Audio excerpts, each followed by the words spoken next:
ధైర్యము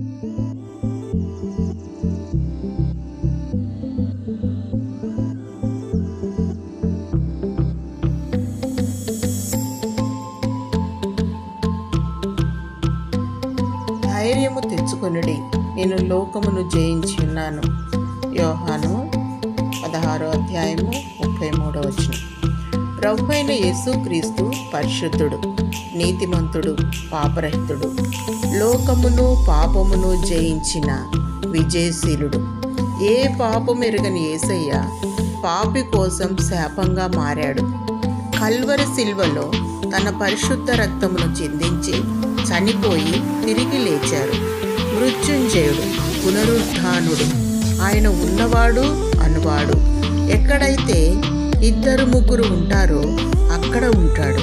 మనలో ఉంటాడు, మనతో ఉంటాడు, విశ్వమంతటా ఉంటాడు. ఆయన సర్వాంతర్యామి. దేవుని చిత్తమును నెరవేర్చి దేవునికి లోబడి అపవాదిని జయించాడు. ధైర్యము తెచ్చుకొనుము, పిరికి ఆత్మను తీసివేయుము అని ప్రార్థించుము. నీ దేవుడు బలవంతుడైన దేవుడు.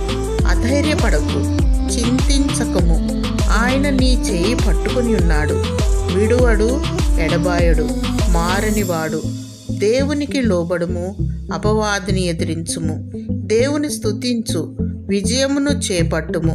దేవుడు నీకు ధైర్యమును విజయమును దయచేయునుగాక. ఆమేన్.